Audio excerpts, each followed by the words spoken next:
Hello everyone, I welcome you once again to this channel Prabhavi competition. अब मैं सबका स्वागत करता हूँ एंड आशा और उम्मीद करता हूँ कि आप सभी काफ़ी अच्छे होंगे। आपकी तैयारी बहुत अच्छे से चल रही होगी। गाइस, जो हमने लूसेंट की सीरीज स्टार्ट कर रखी है, लूसेंट को कंप्लीट करना है हमें। This is one of the most important book for any competitive examination, जहाँ पे जनरल नॉलेज पूछा जाता है। तो लूसेंट का जनरल नॉलेज तो एक तरीके से कह सकते हैं मस्ट डू बुक है, आपको करना ही चाहिए। बिकॉज इसमें जिस तरीके से चीज़ों को सजा के बहुत छोटे फॉर्म में दिया गया है, उस तरीके से शायद इतना बेस्ट सजा के किसी भी बुक में नहीं है। इसलिए मोस्ट सेलिंग बुक भी है, तो इसे करना बहुत ज़रूरी है। एंड हमारी टीम का, मेरा खुद का कंप्लीट प्रयास रहेगा कि इस पर्टिकुलर बुक को जल्दी से जल्दी कवर किया जाए। तो जनरल नॉलेज का देख सकते हैं आप, this is the latest book available in the market which we are covering now. Okay, so इसमें हमने बहुत सारे topics, in fact Indus valley civilisation तक हमने देख लिया था। So now we will cover Vedic civilisation. Okay, Vedic civilisation देखेंगे। So we have to cover fourth topic of this book.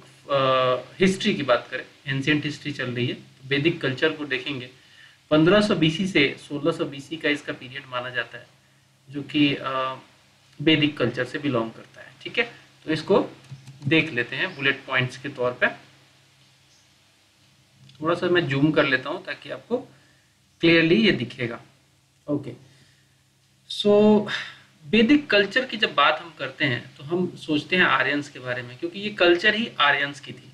ये कल्चर ही आर्यंस की थी, जो कि वैदिक कल्चर हमने बोला। वैदिक कल्चर इसलिए बोला क्योंकि वेदों से रिलेटेड था। ठीक है, वेदों से रिलेटेड था, दैट इज वाई इसको वैदिक कल्चर बोला। और जब मैं वैदिक कल्चर कहता हूं तो मैं किस तरीके के लोगों के बारे में बात करूंगा? मैं बात करूंगा आर्यंस के बारे में। Okay, so original home of Aryans, ये थोड़ा सा डिस्प्यूटेड और काफी डिस्प्यूटेड और डिबेटेड टॉपिक है कि ओरिजिनल होम जो था आर्यंस का, ये कहाँ से इंडिया में आए थे, कहाँ से आए थे, इनका ओरिजिनल होम कहाँ था। तो बहुत सारे लोगों ने बहुत सारी थ्योरी दी है, जो कि सवाल भी पूछता है आपके एग्जामिनेशन में, जिसको हम देख लेंगे। So the location of the original home of Aryans still remains controversial issue. देखिए, अभी भी कंट्रोवर्सी में है, क्योंकि किसी को कुछ क्लियर पता नहीं है। इट्स अबाउट एजम्पशन, कैसे लोगों ने एजम्पशंस दिए हैं, उसके हिसाब से हम ओरिजिनल होम पता करते हैं। So some scholars believe that the Aryans were native to soil of India, India में ही पैदा हुए, इंडिया के ही थे, कुछ का ऐसा मानना है। And some other scholars believe that Aryans were migrated from outside, जैसे कि कुछ का मानना है कि सेंट्रल एशिया से ये माइग्रेट होकर इंडिया में आए थे, ऐसा मानना है मैक्स मूलर का। कुछ लोगों का मानना है कि ये यूरोप या फिर आर्कटिक रीजन से आए थे। ये इसमें जो ये मेन मानने वाले हैं, ये सवाल भी पूछा जाता है, ये बीजी यानी कि बाल गंगाधर तिलक साहब है, हमारे तिलक साहब। ठीक है, इनका मानना था कि ये आर्यंस जो थे ये आए थे यूरोप या फिर आर्कटिक रीजन से। Okay, so according to popular belief the Aryans are suppose to have migrated from Central Asia. ये सबसे मतलब एडमिटेड, सबसे ज्यादा इसको एक्सेप्टेबल ये थ्योरी माना गया है कि ये सेंट्रल एशिया से आए थे इनटू इंडियन सब कॉन्टिनेंट इन सेवरल स्टेजेस मतलब कि कुछ पर्टिकुलर टाइम होते हुए स्टेजेस में आए थे। एक स्टेज में कुछ लोग आए, फिर धीरे धीरे, और ये स्टेजेस का जो वेव्स था, जो स्टेज कह सकते हैं इनके आने का, वो 2000 बीसी से 1500 बीसी तक रहा। ये इस बीच में आते रहे हैं वेव्स में। तो साक्ष्य कुछ मिलना चाहिए। कैसे हम पता करेंगे कि भैया ये आए थे? अब हम थोड़ी ना उस समय 2000 बीसी साल पहले हम जा रहे हैं देखने कि उस समय क्या हुआ था। तो इसके लिए हम साक्ष्य देखते हैं, जिसको आर्कियोलॉजिकल फैक्ट्स कहते हैं। तो आर्कियोलॉजिकल फैक्ट्स में एक होता है इंक्रिप्शन, जो कि हमें पता चला है कि बुगाज कोई इंक्रिप्शन जो है, जो कि एशिया माइनर तुर्की में है, ये बुगाज कोई, इसमें मेंशन किया गया है कि 4 वैदिक गॉड्स हैं, दैट इज इंद्रा, वरुण, मित्रा और Nasatya. That proves Central Asian theory being their homeland. ठीक है, सेंट्रल एशिया में एक इंक्रिप्शन है जिसपे लिखा गया है कि तुर्की में है ये, कि भैया 4 गॉड हैं वैदिक गॉड। इंद्र सबसे इंपॉर्टेंट गॉड होते हैं वैदिक पीरियड की बात करें तो, वरुण, मित्रा और नास्त्या, ये 4 इंपॉर्टेंट गॉड्स की चर्चा हुई है। इसका मतलब कहीं ना कहीं इनका जो रिलेशनशिप है माइग्रेशन का सेंट्रल एशिया से, वो प्रूफ होता है। Okay, So the group that came to India, first settled in present frontier province and Punjab. तो देखिए पंजनाद रीजन बोलते हैं। पंजनाद मतलब कि 5 नदियों से घिरा हुआ जो जगह है जिसे पंजाब कहते हैं, ये वहीं पे आए थे। सतलज, चिनाब, ब्यास, रवि, ये सब नदियों से घिरा हुआ है। तो इन्हें सप्त सिंधु भी कहा जाता है। पंजाब या फिर पंजनाद कहते हैं, या फिर सप्त सिंधु। इसमें आप सरस्वती और इसको भी मिला दीजिए, इंडस को, तो 7 नदियां हो जाती हैं। ये रीजन में ये लोग रीजन ऑफ 7 रिवर्स में इनिशियली सेटल हुए थे। ऐसा नहीं कि आते ही ये अपना गंगेटिक वैली में नहीं आ गए थे। गंगेटिक वैली में लेटर पीरियड में इनका माइग्रेशन हुआ है। इनिशियली दे केम टू पंजनाद या फिर सप्त Sindhu region, that is region of 7 rivers. So they lived here for many centuries and gradually pushed into the interior to settle in valley of Ganga और यमुना। देखिए बाद में गंगा और यमुना की वैली में आए हैं। इनिशियली तो ये पंजाब वाले रीजन में ही सेटल हुए थे। तो ये फैक्ट याद रखेंगे। पूछा भी जाता है कि इनिशियली कहाँ सेटल थे, तो इनिशियली सप्त सिंधु या फिर पंजाब में ये सेटल थे। अब आता है कि लिटरेचर, कुछ सोर्स से हम सोर्स देखिए हिस्ट्री पता करने के लिए एक तो आर्कियोलॉजिकल एविडेंसेस होते हैं, फिर लिटरेचर होता है, ठीक है, लिटरेरी सोर्स जिसे कहते हैं। तो लिटरेरी सोर्स भी हमें मिले हैं इस पर्टिकुलर कल्चर को जानने के लिए, जो कि है वैदिक कल्चर। तो वैदिक लिटरेचर उन्हें नाम दे दिया गया है, जो कि 1500 बीसी से 1600 बीसी के बीच में कंपाइल्ड हुए हैं। क्या हुए हैं? कंपाइल्ड हुए हैं। So it is presumed that Rig Veda was composed while the Aryans were still in the Punjab. ऐसा नहीं है कि वो इधर आ गए थे गंगा में, गंगेटिक वैली में, यमुना वाले रीजन में, नहीं। वो समय जब पंजाब में थे तभी जो है, मतलब इनिशियली ही उन्होंने ऋग वेदा को कंपोज कर लिया था। सो वैदिक literature comprises 4 literary productions, that is पहला है इसमें संहिता, जिसे हम वेदा भी कहते हैं। संहिता को ही हम वेदा कहते हैं। 4 वेद हैं, ऋग्वेद, ठीक है, ऋग्वेद, यजुर्वेद, सामवेद और अथर्ववेद, ये 4 वेद। चलिए, तो ये जो है इसे हम संहिता भी बोलते हैं वेदों को। एंड द ब्राह्मणाज, ब्राह्मणाज भी वैदिक लिटरेचर का ही पार्ट है। अरण्यक है और उपनिषद है। उपनिषद का मतलब होता है सिटिंग नियर बाई। उपनिषद का मतलब होता है सिटिंग नियर बाई। पहले के जमाने में क्या होता था, लोग जो थे, ज्ञानी लोग, नियर बाई बैठ के चर्चा करते थे ऐसे तमाम फिलोसॉफिकल थिंग्स पे, उसे हम उपनिषद का नाम दे दिया हमने। सो वैदिक literature had grown up in course of time and was really handed down from generation to generation by word of mouth। ठीक है, वैदिक लिटरेचर का ऐसा नहीं है कि हमने कुछ तो पाया भी है, कुछ तो लिखित चीजें पाई भी है, बट ज्यादातर चीजें मौखिक जो है, मौखिक हैंडेड ओवर हुई हैं, हैंडेड डाउन हुई हैं जनरेशन टू जनरेशन। जैसे नहीं कहते हैं कि दादी अम्मा की कहानी आज भी हम रिसाइट करते हैं और अपने बच्चों को भी बताते हैं, या फिर अपने दोस्तों को बताते हैं कि हमारी दादी अम्मा ऐसे करती थी, ऐसे करती थी। उन्होंने किसी अपनी दादी अम्मा से सीखा होगा। तो ऐसी चीजें हैंड ओवर होती है, बट उसमें बहुत सारी चीजें नई जुड़ जाती है, इवॉल्व हो जाती हैं। तो खैर, Vedic literature grown up in course of time and was really handed down from generation to generation by the word of mouth. Hence these are called Shruti. इसे श्रुति बोला गया है, यानी कि टू हियर। तो कहने का मतलब है कि श्रुति किसे कहेंगे, जो हम word by generation by generation हम लोग वर्ड ऑफ माउथ से ट्रांसफर कर रहे हैं चीजों को, उसे हम श्रुति कहते हैं। ठीक है, चलिए, द मोस्ट इंपॉर्टेंट वैदिक लिटरेचर आर वेदास। ऑब्वियसली है, सबसे इंपॉर्टेंट है। इसमें भी ऋग्वेदा, ऋग्वेदा सबसे पुराना है। मैं ये नहीं कह रहा हूं कि बाकी वेदों का कोई वैल्यू नहीं है, चारों वेद का अलग अलग मीनिंग है, अलग अलग इंपॉर्टेंस है, बट ऋग्वेद एक अलग ही चीज है। सो the most important Vedic literature are Vedas, and Vedas are called aporseya। aporseya का मतलब होता है not created by man but God gifted। ये ऐसा माना जाता है। aporseya का मतलब होता है कि वेद जो थे ये क्रिएट नहीं किए गए थे मैन के द्वारा, ये गॉड गिफ्टेड थे। And Nitya, that is existing in all eternity. ठीक है, all eternity, that is Nitya. Okay, so there are 4 Vedas. That is number 1 Rig Veda, which is also the oldest one. Second one is Yajur Veda, which is somehow related to यज्ञ वगैरह में जो मंत्र वगैरह पढ़ते थे, वो उससे रिलेटेड है। कहते हैं साम वेदा, जिसे हम म्यूजिक का जन्मदाता भी कहते हैं साम वेदा को। और अथर्व वेदा, इसमें भूत पिशाच प्रेम तमाम चीजें हैं, मंत्र है ना, ये सब चीजें, मंत्र नहीं है इसमें, बेसिकली जादू टोना ये सारी चीजें अथर्व वेदा में है। So the first three Vedas are jointly called Veda Traya, तीन यानी कि ऋग वेदा, यजुर्वेदा और साम वेदा को जोड़ दो तो इसे ज्वाइंटली कहा गया वेद त्रय, that is trio of Vedas. Of the four Vedas, the Rig Veda, that is collection of lyrics, is the oldest, as discussed in the world, okay, and therefore is also known as the first testament. Testament का मतलब होता है evidence of mankind, ठीक है, evidence of mankind. So the Rig Veda contains 1028 hymns, ऋचाएं कहते हैं जिसे हिंदी में, हिम्स हैं 1028 ऋचाएं हैं, एंड 10,580 वर्सेस है।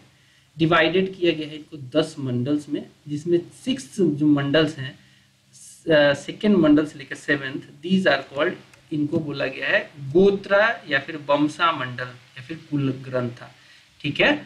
क्या बात समझ में आई कि 10 मंडल हैं, उसमें जो 2 से लेकर 7 तक यानी कि 6 मंडल जो हैं, इन्हें बोला गया है गोत्रा वंशा या फिर कुला ग्रंथ। So the first and 10th mandals are said to have been added later, ये बाद में ऐड किया गया है, फर्स्ट और 10th की बात करें तो। and the 10th mandala contains the famous पुरुष सूक्ता, जिसमें कास्ट की चर्चा हुई है कि ब्राह्मण के मुख से है, ब्रह्मा के मुख से या फिर पुरुष सूक्ता के मुख से, पुरुष सूक्ता मतलब जो ब्रह्मा को माना गया है, उनके मुख से है ब्राह्मण। 4 वर्ण की उत्पत्ति यही से होती है 10वें मंडल से, याद रखना, बार बार पूछा जाता है। सो 4 वर्ण, दैट इज नंबर 1 इज ब्राह्मण जो कि मुख से है, क्षत्रिय जो कि भुजाओं से है, ब्रह्मा के भुजाओं से, वैश्य थाई से है, और शूद्र जो है पैरों से, चरणों से है। तो ये 4 वर्ण का जिक्र जो है 10th मंडल में होता है। The hymn of Rig Veda were recited by होत्री, जो लोग ऋग वेदा के हिम को या ऋचाओं को रिसाइट करते हैं, उन्हें एक पार्टिकुलर नाम दिया गया है, जो नाम है होत्री। ये पूछा जाता है बार बार, होत्री याद रखना। ऐसे ही जैसे यजुर्वेदा में भी अलग जो है लोग जो पढ़ते हैं उनको अलग नाम दिया गया है, तो अलग अलग ग्रंथों में रिसाइट करने के लिए अलग अलग नाम दिया गया है, ठीक है। वेदों में ऋग वेदा को रिसाइट करने वाले को होत्री कहा जाता है। फिर आता है यजुर्वेदा। सो यजुर्वेदा की बात करें तो this is a book of sacrificial prayer, या फिर जो कह सकते हैं कि यज्ञ वगैरह से रिलेटेड, बलिदान से रिलेटेड जो प्रेयर करते हैं, उसमें नियम कानून कहाँ से आएगा, तो यजुर्वेदा से आएगा। This is a ritual Veda and its hymns were recited by Adhvaryus, जैसे कि हम होत्री बोलते थे जो रिसाइट करते थे ऋग्वेदा में, वैसे ही अगर यजुर्वेदा में कोई रिसाइट करता है इसके हिम्स को तो उसे हम बोलते हैं Adhvaryus. And it is divided into 2 parts, that is Krishna Yajurveda and Shukla Yajurveda, ठीक है। क्या है, यजुर्वेदा जो है, यजुर्वेदा 2 भागों में बट जाता है, that is number 1 Krishna Yajurveda and number 2 is Shukla Yajurveda, ठीक है। And in contrast to the first 2 which are in verse entirely, this one is in both verses and prose, ठीक है। ये दोनों वर्सेस एंड प्रोज में दोनों है। तो ये पूछा जाता है सवाल, कौन सा वेद जो है वो वर्स में भी है और प्रोज में भी है, तो आंसर होगा हमारा यजुर्वेद। अब आता है साम वेद, तीसरा वेद आ गया हमारा। साम वेद को बुक ऑफ चैंट भी कहते हैं, इंडियन म्यूजिक का उत्पत्ति भी यही से हुआ है। So this had 1549 verses. All the verses excluding 75 were taken from the Rig Veda. Rig वेदा से ही उठा लिया गया है। एंड नेक्स्ट पॉइंट देखते हैं इसका। इसके जो हिम्स को रिसाइट करते हैं उसको बोला गया है उद्गत्री। इसके जो हिम्स को रिसाइट करेगा उसको बोला जाएगा Udgatri. And this Veda is very important for Indian music because यही से इंडियन म्यूजिक का जो है उत्पत्ति भी हुआ था। नेक्स्ट है अथर्व वेदा, आखिरी वेद है, सबसे बाद में भी आया था। This is called book of magical formula, जादू टूना ये सब इसमें चर्चा की गई है। The fourth and the last one contains charms, spells to ward off evils, disease. For a very long time it was not included in the category of वेदा, बाद में इसको ऐड कर दिया गया और सबसे लेटेस्ट जो है वेदों में यही है। फिर आता है द ब्राह्मणास। हमने देख लिया वेदा, वेदा हमने देख लिया जिसे हम संहिता भी कहते हैं, तो वेदा हमारा कंप्लीट हो गया। अब हम देखेंगे Brahmanas. So the Brahmanas explains the hymns of the Vedas. वेदों के हिम्स को एक्सप्लेन करने के लिए हम क्या देखेंगे, हम देखेंगे ब्राह्मणास। ब्राह्मणास से हमें वेदों का जो हिम्स का जो एक्सप्लेनेशन है वो मिलता है हमें ब्राह्मणास से। And they are written in prose and are ritualistic in nature. ठीक है, प्रोज में लिखेंगे, रिचुअलिस्टिक है। रिचुअलिस्टिक जब मैं बोल रहा हूं तो मैं बोल रहा हूं कि रिचुअल्स जो फॉलो किए जाते थे, ठीक है, उस नेचर का था ये। एंड ब्राह्मणा मीन्स सैक्रिफाइस। ब्रह्मा का मतलब होता है सैक्रिफाइस। ब्रह्मा का मतलब होता है क्या होता है, sacrifice. The various sacrifices and rituals have been elaborately discussed in the brahmanas and every veda has several brahmanas attached to it। जैसे कि मान लीजिए कि ऋग वेदा है तो इसका खुद का अपना ब्राह्मणास होगा, इसको समझने के लिए, इसको एक्सप्लेन करने के लिए। इट्स जस्ट लाइक ग्रामर, ठीक है, ग्रामर। ऐसे ही ऋग्वेदा का होगा, ऐसे यजुर्वेदा का होगा, सामवेदा का होगा और अथर्ववेदा का भी अपना अपना ब्राह्मणा होगा। ओके, सो ऋग्वेदा की बात करें तो ऋग्वेदा के कुछ ब्राह्मणास की चर्चा कर लेते हैं। तो इसमें ऐत्रेय ब्राह्मण है और कौशितिकी और संख्यान ब्राह्मणास है। यजुर्वेदा की बात करें तो सतप्रभा ब्राह्मण, सतप्रभा सतप्रभा बोला, सतपथ ब्राह्मण जो है, this is the oldest and largest ब्राह्मण। ठीक है, this is the oldest and largest ब्राह्मण है, पूछा जाता है। और सतपथ ब्राह्मण से बहुत सारे जगहों की हिस्ट्री भी मिलती है, बहुत सारे जगहों की हिस्ट्री हमें पता चलती है सतपथ ब्राह्मण से। इसके अलावा तैतरीया भी यजुर्वेदा का ही पाठ है। ब्राह्मणा की बात करें तो इसके ब्राह्मण का पाठ जो है तैतरीया भी है। सामवेदा में है पांच विसा जैसे तांद्या महाब्राह्मणा। इसके अलावा साधविंस, इसके बाद छंदोग्या और जैमिनिया जो है, ये सभी बिलोंग करते हैं, ये सभी ब्राह्मणा है सामवेदा के। और अथर्ववेदा का एक है गोपथ ब्राह्मण। ठीक है, गोपथ ब्राह्मण किससे बिलोंग करेगा, अथर्ववेदा से। ओके, अब आता है अरण्य। अरण्य का मतलब क्या होता है, अरण्य का मतलब होता है फॉरेस्ट। ठीक है, अरण्य का मतलब होता है forest and the forest text were called Aranyaka. Aranyaka, ठीक है, अरण्यक किसे बोलेंगे, फॉरेस्ट टेक्स्ट को बोलते हैं हम लोग। और अरण्यक क्योंकि काफी ज्यादा फॉरेस्ट उस समय था तो उस पर पर्टिकुलर बुक है, ठीक है, Aranyakas, because they were written mainly for the hermits and the students living in the jungles, that is why they are called Aranyakas. और अरण्यक्स का मतलब ही होता है forest text. So the Aranyaka are concluding portion of the Brahmanas.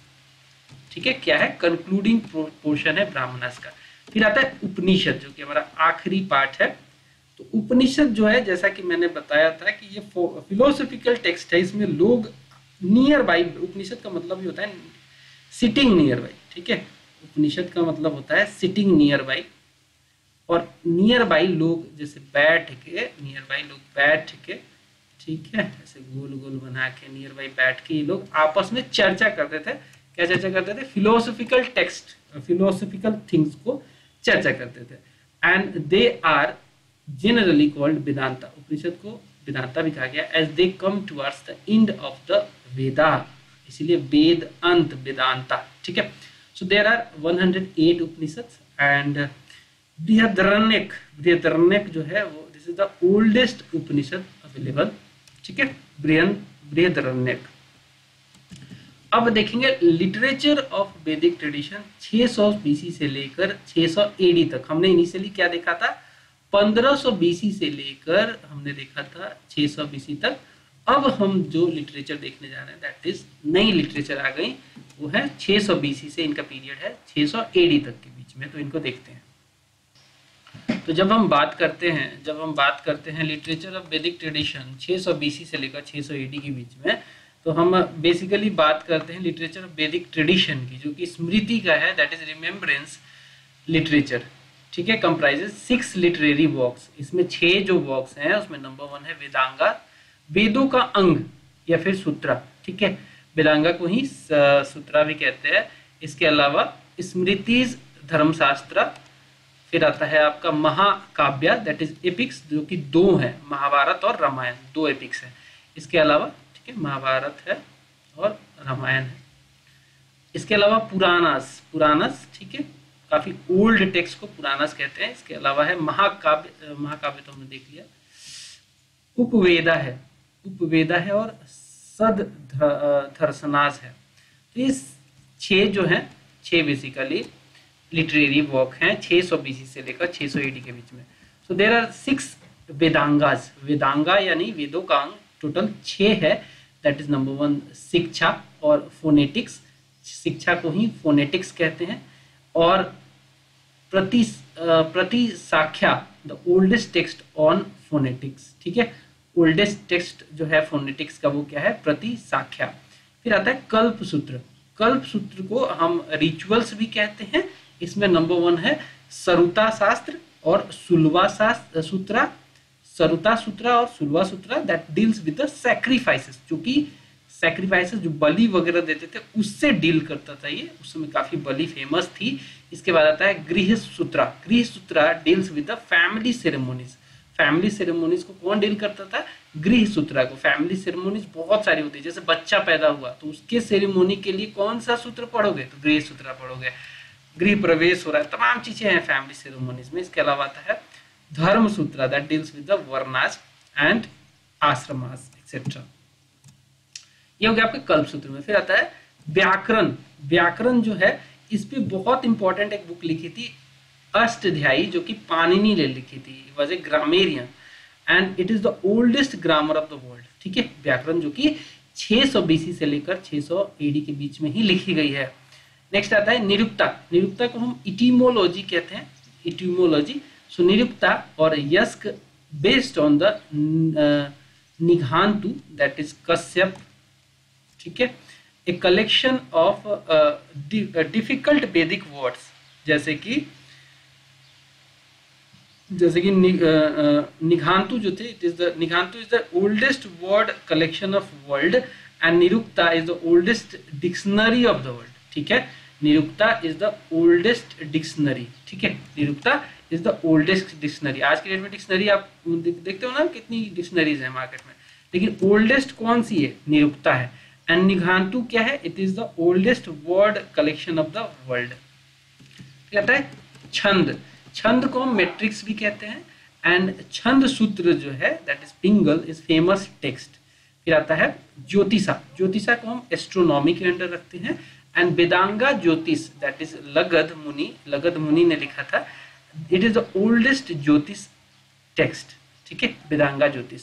फिर आता है there are 6 famous smritis, 6 famous स्मृति, उसमें सबसे पहले आता है मनुस्मृति, मनुस्मृति दैट इज ये प्री गुप्त पीरियड में ही ये कंपाइल हो चुका था। This is the oldest Smriti text and इसके कमेंटेटर्स कौन है, तो विश्वरूप, मेघातिथि, गोविंदराज, कुल्लक भट्ट, ये सब इसके कमेंटेटर हैं।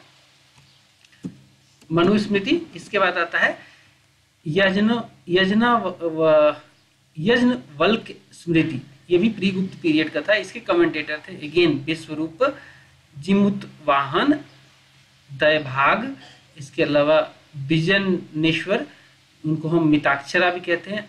अपारका, एक किंग थे अपारक, किसके, सिलहर डायनेस्टी के, सिलहर डायनेस्टी के किंग थे। फिर ये दोनों जो है प्री गुप्त पीरियड की हो गई। अब ये जो चारों हैं, ये चारों हैं गुप्त पीरियड में, जो कि ये नारद स्मृति, फिर आता है परसरा स्मृति, फिर आता है बृहस्पति स्मृति, इसके बाद आता है कात्यायन स्मृति, जो कि कात्यायन ऋषि ने लिखी थी। ये सब स्मृतियां जो हैं गुप्त पीरियड की हैं, ठीक है, गुप्त पीरियड की हैं। स्मृति मतलब रिमेम्बरेंस, ठीक है। चलिए आगे बढ़ते हैं। फिर आता है 2 महाकाव्य, 2 महाकाव्य। अभी हम 6 जो लेटर वैदिक पीरियड में जो लिखी गई थी 600 बीसी से, उसी को डिस्कस कर रहे हैं। उसमें अगला आ गया हमारा महाकाव्य।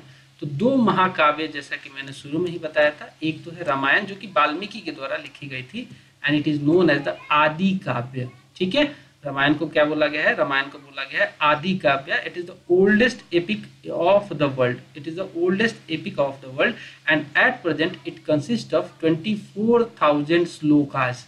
24,000 श्लोकास एग्जाम्पल जैसे वर्सेस होते हैं, ओरिजिनली 6,000 थे बट लेटर 12,000 और फाइनली 24,000 ये हो गया है, ठीक है, हो गया है। एंड इसको 7 कंदाज या फिर सेक्शन कह सकते हैं, 7 कंद या फिर सेक्शन कह सकते हैं में बांटा गया है। एंड फर्स्ट एंड सेवेंथ जो इसका कंद है they were latest addition to the Ramayana. तो फैक्ट जो है रामायण से आपके यही है, इतने ही है कि 7 कंदों में है, फर्स्ट और सेवेंथ लेटेस्ट है, टोटल 24,000 इसमें श्लोकाज है, आदि काव्य कहा जाता है क्योंकि काफी पुराना है। फिर आता है महाभारत। सो महाभारत को हम जानते हैं कि वेद व्यास ने इसको कंपाइल किया था and it is the longest epic of the world. तो वही आपने महाभारत तो देखी होगी, कौरवों पांडवों की कहानी है। And at present it consist of 1 lakh shlokas और वर्सेस ओरिजिनली 8,800 ही था, जिसे हम जय संहिता भी बोलते थे। बाद में इसमें 24,000 ऐड हुआ जिसे हम बोलने लग गए चतुर्विंशति सहस्त्री संहिता। फिर आता है जिसे हम भरता भी बोलते थे। फाइनली जब ये 1 लाख हुआ तो हम इसे सत सहस्त्री संहिता या फिर महाभारत भी बोलने लग गए। सो इसमें 8 परवनाज या फिर चैप्टर्स है, सो चैप्टर्स में बांटा गया, सॉरी 18 चैप्टर्स हैं and plus the Harivansha supplement है इसका। भगवत गीता वेरी इंपॉर्टेंट, भगवत गीता बताते हैं कि पढ़ लोगे तो कोई भी दुनिया का क्वेश्चन ऐसा नहीं होगा जो आप उसका आंसर ना दे पाओ। It is extracted from Bhishma Parvan of Mahabharata and Shanti Parvan is the largest Parvan chapter of Mahabharata, ठीक है। Shanti Parvan is the largest Parvan और चैप्टर ऑफ द महाभारत। कहता है पुराना, पुराना का मतलब होता है द ओल्ड, पुराना का मतलब होता है old and there are 18 famous पुराना। और इसमें भी सबसे पुराना की बात करें, सबसे पुराना कौन है तो मत्स्य पुराण जो है it is the oldest Puranic text available and the other important Puranas are Bhagavata Purana, Vishnu Purana, Vayu Purana and Brahmanda Purana. They describe total 18 है वैसे, they describe generally 5 subjects, 5 subjects को डिस्क्राइब करते हैं जिसमें है सर्गा। सर्गा मतलब क्रिएशन ऑफ द वर्ल्ड, ठीक है। एंड प्रतिसर्गा का मतलब होता है recreation after the dissolution of the world, world होगा वर्ड नहीं होगा यहाँ पे। और वंशा का मतलब होता है जीनोलॉजी, वंश जिसे कहते हैं ना, वंश को वंशा भी बोलते हैं। तो वंश का मतलब होता है genealogies of god and Rishis. फिर आता है मानवत्रा, मानवत्रा का मतलब होता है the reign of Manu and he was the first human, the reign of Manu and the Manu was the first humans. And फिर आता है Vanshanucharita, genealogy of various royal dynasty. देखो वंशा और वंशानुचरित्रा में अंतर है। वंशा जो था genealogy of god and Rishis था, वेयर एज वंशानुचरित्र जो है it is genealogies of various royal dynasties. फिर आता है Upaveda, Upaveda it is the auxiliary Vedas, मतलब कहीं से सपोर्टिव तरीके के सहायक वेदा होते हैं और जिसे हम उपवेदा भी कहते हैं।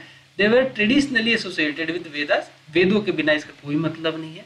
जैसे ऋग्वेद से एसोसिएटेड था आयुर्वेदा, ये उपवेदा है, ठीक है, ऋग्वेद से संबंधित था। आयुर्वेदा जिसे मेडिसिन कहते हैं, मेडिसिन के बारे में चर्चा की गई है तो ये पूछा जाता है बार बार। फिर आता है गंधर्व वेदा, ये म्यूजिक से रिलेटेड था यानी कि सामवेद से रिलेटेड होगा।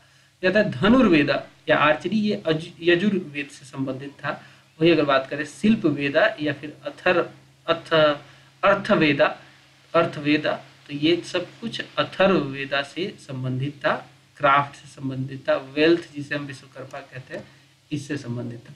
इसके अलावा आता है there are 6 schools of Indian philosophy, one of the star mark section जहाँ से क्वेश्चन आते हैं, पूछा जाता है कि सांख्य दर्शन के फाउंडर कौन थे, किस बारे में था, इस तरीके के क्वेश्चन आते हैं। So there are 6 schools of Indian philosophy known as Shad Darshana. तो इसमें एक है सबसे नंबर 1 सांख्य दर्शन। सांख्य दर्शन के फाउंडर थे कपिल, मुनि कपिल, और इसके बेसिक टेक्स्ट जो है वो है सांख्य सूत्र। फिर आता है योग दर्शन के फाउंडर ऑब्वियसली पतंजलि थे एंड योग सूत्र के बारे में इसमें चर्चा की गई है। फिर आता है न्याय दर्शन। न्याय दर्शन के जो फाउंडर थे वो थे अक्षपदा गौतम या फिर गौतम मुनि, और न्याय सूत्रा को इसमें पढ़ना हमें पड़ता है। बेसिक टेक्स्ट इसका न्याय सूत्रा है। कहता है वैशेषिक दर्शन, ये उलुक कनाड़ या फिर महर्षि कनाड़ भी बोलते हैं, वैशेषिक सूत्र के तहत इसको पढ़ते हैं। मीमांसा या फिर पूर्व मीमांसा, इसको जैमिनी ने फाउंड किया था। पूर्व मीमांसा सूत्र इसका बेसिक टेक्स्ट है। और वेदांता या फिर उत्तर मीमांसा, ये बद्रयायन ने इसको कंपाइल किया था। और ब्रह्मा सूत्रा या फिर वेदांत सूत्रा इसका बेसिक टेक्स्ट है। चलिए अब हम देखेंगे ऋग्वेदिक पीरियड या फिर अर्ली वैदिक पीरियड। हमने लिटरेरी आर्कियोलॉजिकल सोर्सेज देख लिया इसका, अब हम इसके बारे में जानते हैं।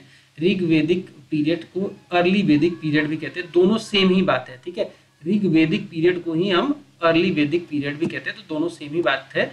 ये इनिशियल वाला फेज था जब पंजाब रीजन में आके सेटल हुए थे आर्यंस, और ये टाइम है 1500 बीसी से लेकर 1000 बीसी के बीच में। तो इनका जियोग्राफिकल एरिया उस समय क्या था? इनका जियोग्राफिकल एरिया था, Rigveda is the only source knowledge of for this period. पहली बात तो ये है, जियोग्राफिकल एरिया के लिए अगर नॉलेज चाहिए तो ऋग्वेदा ही है। And from the names of reverse हम ऐसा एज्यूम करते हैं कि ये एरिया जो होगा इन पार्टिकुलर उस समय के लोगों का, वो इसी रिवर्स के आसपास का होगा, क्योंकि इनकी जानकारी है इनको। तो रिवर्स, माउंटेन्स, हिमवत, हिमालय, मुंजावंत, हिंदुकुश, इन सब के नाम मिलते हैं हमें ऋग्वेद में। ओशियन के भी चर्चा होती है, हमें इसमें मिलता है। And that is why we have a clear idea of geographical area in which Rigvedic people lived in. Okay, so Rigveda mentions 40 rivers, 40 river की चर्चा होती है इसमें। एंड द नाड़ी सुक्ता हिम जो है ऋग्वेद का, वो मेंशन करता है 21 रिवर का, which include Ganga also. Ganga की चर्चा बहुत कम हुई है। गंगा ईस्टर्न मोस्ट नदी थी उस समय इन पार्टिकुलर ऋग्वेदिक पीरियड के लोगों के लिए। एंड खुबा जो कि काबुल जो है वो वेस्टर्न मोस्ट नदी थी। फिर आता है Rigvedic people who called themselves Aryans were confined in the area, ठीक है। ईस्ट में गंगा, यहाँ पे अगर नदी है गंगा, और वेस्ट में है काबुल नदी। तो यहाँ पे जिसे खुबा भी बोला गया, इसे खुबा भी बोला गया है, खुबा को ही काबुल नदी बोला गया है। तो यहाँ तक इनका एक्सपेंशन रहा होगा। एंड सिंधु, इस पर्टिकुलर एरिया को सप्त सिंधु भी बोला गया, that is land of 7 reverse, जिसमें इंडस, सरस्वती, झेलम, चेनाब, रवि, ब्यास, सतलज, ये सब मिला दिया जाए तो पंजनाद बनता है। या फिर 5 नदियां प्लस 2 मिला दो तो सब सिंधु बन जाता है, ठीक है। तो Sapta Sindhu comprises Sindhu, that is there Sindhu नदी और उसके 5 ट्रिब्यूटरी, जैसे कि वितास्ता, अस्किनी, विपास, परुशनी, ये सब झेलम, चेनाब, रवि के पुराने नाम है। अभी मैं बता दूंगा, आगे आएगा ये। तो अभी फिलहाल जानो कि वितास्ता, अस्किनी, विपास, परुशनी, सतुद्री और सरस्वती।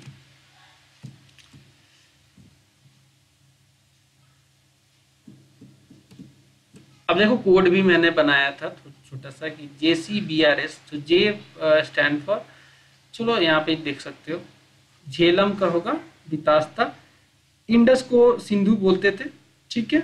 और चिनाब नदी को बोलते थे उस समय ऋग्वेदिक पीरियड में असिकनी, और ब्यास रिवर को बोलते थे विपास। तो ब्यास और विपास थोड़ा सा मिलता जुलता है। परुशनी रवि नदी को बोलते थे, सुतुद्री सतलज, तो ऐसे सुतुद्री, ऐसे सतलज, ठीक है।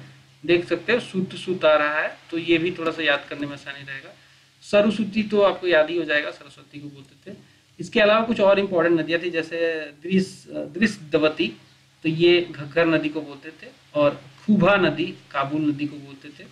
सुवास्तु नदी स्वाति को बोलते थे। और क्रुमु नदी कुरम नदी को बोलते थे। गोमती गोमल को बोलते थे, जो कि अफगानिस्तान, ये सब अफगानिस्तान की नदियां हैं। देखो ये चारों नदियां अफगानिस्तान की हैं, काबुल, स्वाति, कुर्रम, गोमल। फिर घग्गर नदी राजस्थान की है। सरस्वती नदी या फिर सरस्वती जिसे कहते हैं, ये राजस्थान की ही नदी थी। सतलज पंजाब की थी, है इनफैक्ट अभी भी। रवि, ब्यास, ये सब पंजाब की हैं। पंजाब, इंडस, ये सब पंजाब की नदी है, ठीक है। तो चलिए आगे बढ़ेंगे। So according to Rigveda the most mentioned river जो है, सबसे ज्यादा चर्चा किसकी हुई है? सबसे ज्यादा जो चर्चा हुई है वो सिंधु नदी की हुई है। सबसे ज्यादा जो चर्चा हुई है सिंधु नदी की हुई है। And it is the most sorry most discussed river is Sindhu, और बोले कि मोस्ट पियस रिवर, सबसे जो कहते हैं शुद्ध नदी, पियस नदी, सबसे इम्पॉर्टेंट में मतलब कि सबसे पूजनीय नदी जिसे कहते हैं वो सरस्वती नदी थी। एंड गंगा का मेंशन सिर्फ और सिर्फ एक ही बार हुआ है, यमुना का मेंशन 3 बार हुआ। तो ये भी पूछा जाता है कि गंगा का कितने बार मेंशन हुआ है और यमुना का कितने बार मेंशन हुआ है। तो गंगा का मात्र 1 बार हुआ है, इतनी इंपॉर्टेंट नदी, बट 1 ही बार हुआ है, और यमुना का 3 बार हुआ है। एक वार हुआ था जिसे हम वार जो हुआ था उसे बैटल ऑफ 10 किंग्स या फिर दसराजन वार कहते हैं, ठीक है। ये वार इस पार्टिकुलर पीरियड में बहुत इंपॉर्टेंट है और बार बार पूछा जाता है, दसराजन वार, जिसे हम बैटल ऑफ 10 किंग्स भी बोलते हैं। So according to Rigveda the famous Dasarajna war was internecine war of Aryans, Aryans के बीच में ही वार हुआ था ये।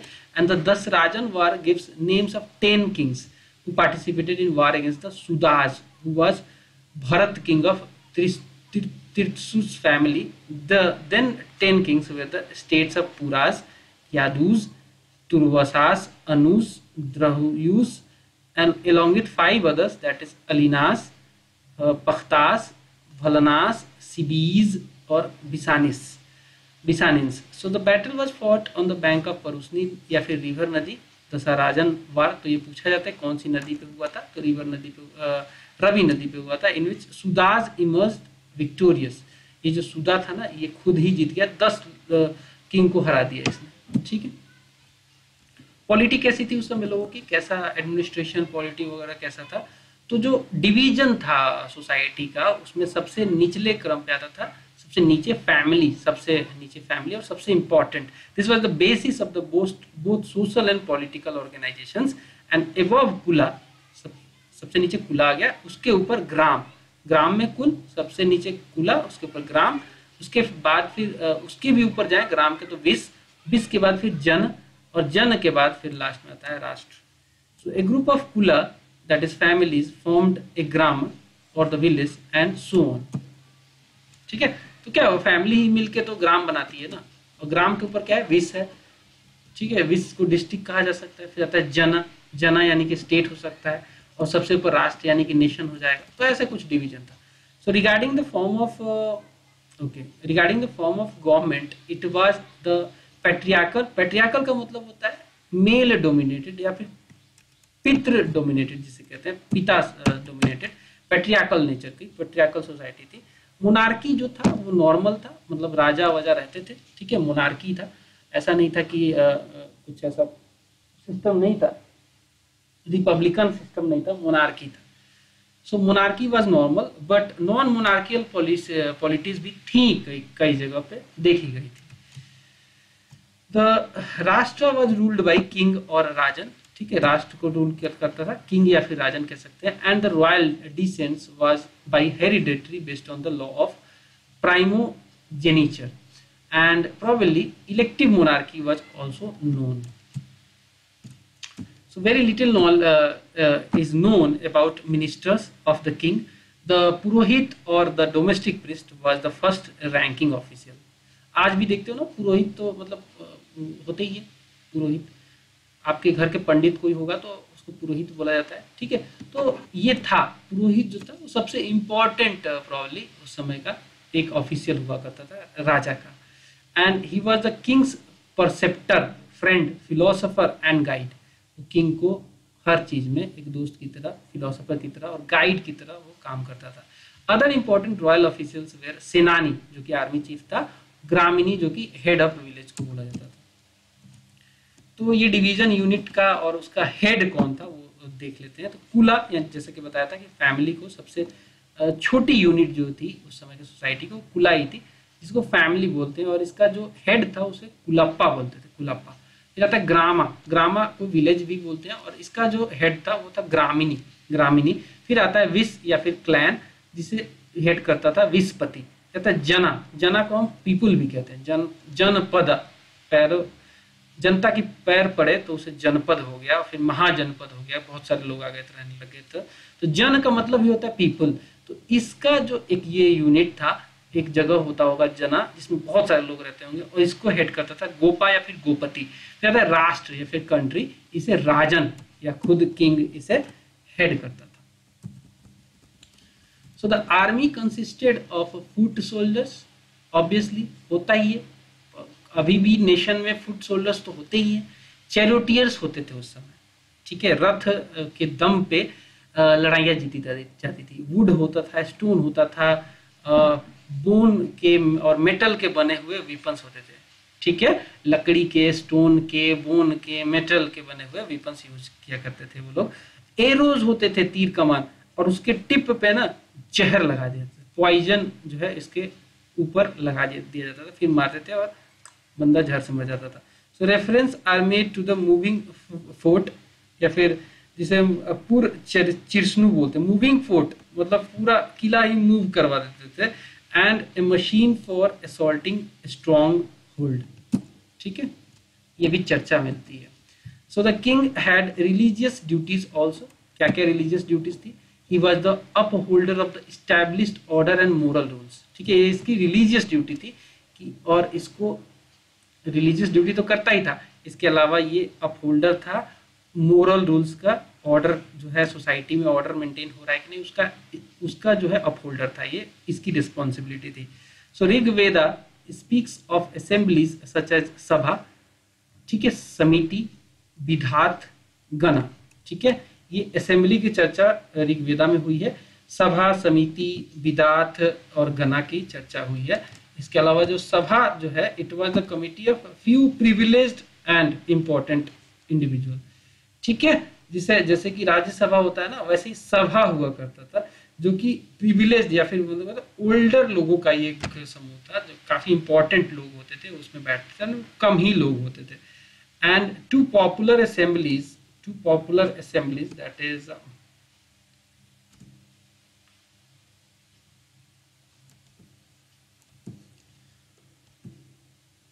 two popular assemblies, that is Sabha and Samiti, this acted as checks on the arbitrary rule of king, ठीक है, ऐसा नहीं है कि किंग हो गया तो कुछ भी करेगा, ऐसा नहीं है, उसको चेक एंड बैलेंस करने के लिए, चेक एंड बैलेंस मेंटेन करने के लिए सभा और समिति दो बहुत इंपॉर्टेंट बॉडीज थी उस समय की। And later the Vedas records that Sabha functioned as court of justice, ठीक है, तभी तो कर पाएगी ना ऐसा control. Theft, burglary, stealing of cattle and cheating were some of the crimes prevalent then।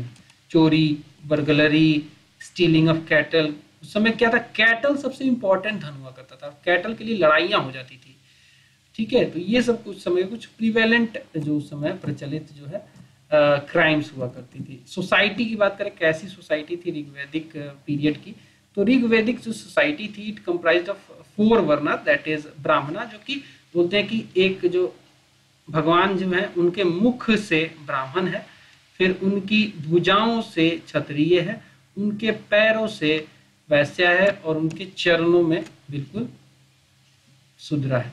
So this classification of society was based on the profession और occupation of the individual, ठीक है, जैसे कि मान लो कि कोई ब्राह्मण है तो उसका काम है कि वेदों को पढ़ेगा, ऐसी चीजों को पढ़ेगा, क्षत्रिय का काम था लड़ाई करना, वैश्य का काम था बिजनेस करना, शूद्र का काम था बाकियों की सेवा ववा करना। खैर ये सब चीजें आज भी थोड़ी बहुत प्रचलित, जो कि टेंशन की बात है, सब नहीं होना चाहिए। नेक्स्ट है teachers and priests were called Brahmanas, ठीक है, rulers and administrators called Kshatriya, farmers and merchants जो बिजनेस करते थे, बैंकर्स वगैरह Vaishya, and artisans, labourers were reckoned as Shudras, ठीक है, ये हो गई कहानी शूद्रों की और बाकियों की, वैश्यों की, ब्राह्मणों की और क्षत्रियों की। So these vocation were followed by persons according to their ability and liking, and the occupations had not become hereditary as they become later on। शुरू वाले पीरियड में क्या था कि जो जैसा काम करता था उसको डिवाइड करते थे, कोई लेबर है तो उसको शूद्र बोल दिया, कोई किंग है तो उसको क्षत्रिय बोल दिया, प्रोफेशन के हिसाब से इनिशियली था, हेरिडेटरी शुरू में नहीं था, लेकिन यही जब बाद में लेटर वैदिक पीरियड पढ़ेंगे तो उसमें देखा जाता है कि ये हेरिडेटरी हो गया था कि कोई शूद्र का बेटा है, वो चाहे काम कुछ भी कर रहा है, वो काम वैश्यों वाला कर रहा है, लेकिन उसको शूद्र ही बोलेंगे। सो ये बाद में हुआ है। So members of the same family took to the different professions and belong to different Varnas पहले, लेकिन बाद में नहीं, ठीक है, एक ही मेंबर में मान लो एक ही फैमिली में 5 मेंबर हैं, एक कोई काम कर रहा है कुछ दुकान लगा रहा है सपोज, तो उसे वैश्य बोल दिया। एक लेबर है, उसे शूद्र बोल दिया। तो एक ही फैमिली में ये सारी चीजें होती थी शुरू में, लेकिन बाद में क्या हो गया, बाद में लेटर वैदिक पीरियड में आएंगे तो ये सब चीजें हेरिडेटरी हो गई। अब ब्राह्मण का लड़का है तो ब्राह्मण ही होगा, चाहे काम कुछ भी करे। So this has been illustrated by a hymn of Rig Veda, and in this hymn a person say, I am singer, my father is physician, my mother is a grinder of corn। तो एक ही family में different तरीके के different वर्णा के लोग रहते थे पहले। तो अगर बात करें हम यूनिट ऑफ सोसाइटी की, तो मेन जो यूनिट थी, जो बेसिक यूनिट थी, जिसे हम कुला कहते हैं, कुला को ही फैमिली कहा जाता है। एंड प्राइमरली जो ये फैमिलीज होती थी वो मोनोगेमस होती थी।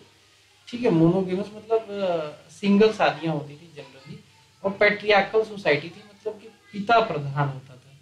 चाइल्ड मैरिज उस समय प्रचलन नहीं था, it was not in Vogue, but later वैदिक पीरियड में ये प्रचलन में आ गया था।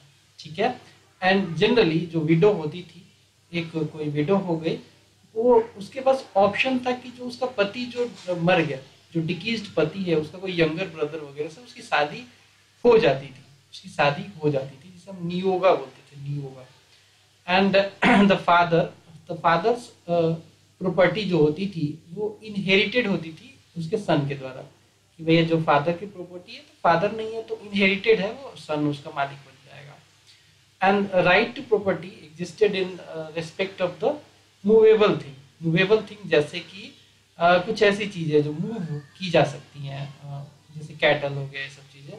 So right to property existed in the respect of movable things like cattle, horse, gold, ornaments, etc. And also in respect of the immovable property, that is like land and houses. इसमें भी कहीं ना कहीं property, right to property हुआ करता था उस समय। ठीक है, right to property था उस समय इसमें भी। फिर अगर हम बात करें the home of the teacher was the school। ठीक है, स्कूल में ही टीचर रहता था। ऐसा नहीं है कि आज के कॉन्टेक्स्ट में क्या होता है, स्कूल में टीचर आते हैं, पढ़ाते चले जाते हैं। पहले ऐसा नहीं था, टीचर का जो होम था वो स्कूल ही था, where he taught the particular sacred text, और वहीं पे वो रहते भी थे। And milk and its products, जैसे कि मिल्क के प्रोडक्ट क्या हो सकते हैं, दही हो सकता है, दैट इज कर्ड, बटर निकाला जा सकता है, घी बन सकता है। These way formed an important part of the diet का सबसे इम्पोर्टेंट, बिकॉज कैटल, गाय बहुत इंपॉर्टेंट थी उस समय, तो कैटल के प्रोडक्ट यही सब होंगे, तो एक इम्पॉर्टेंट जो है पार्ट था उनके डाइट का। And there is also the mention of grain cooked with milk, that is kheer, या फिर जिसे हम खीर पकनोदम कहते हैं, वो आज भी बनता है। Meat of fish, birds and animals was also eaten. ठीक है, ऐसा नहीं है कि ये वॉइडेड था, बिल्कुल नहीं खाते थे, नहीं, ऐसा नहीं है।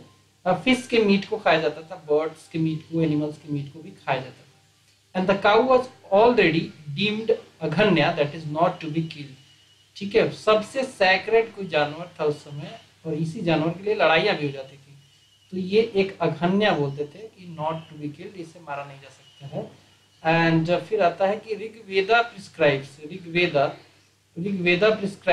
a penalty of death or expulsion from the kingdom to those who kill the or injure the cow। तो बहुत सीवियर ऑफेंस था ये, अगर कोई भी काउ को इंजर करता है या फिर उसे मार देता है तो उसे सोसाइटी से बाहर निकाला जाता था, डेथ की पेनाल्टी तक दे दी जाती थी।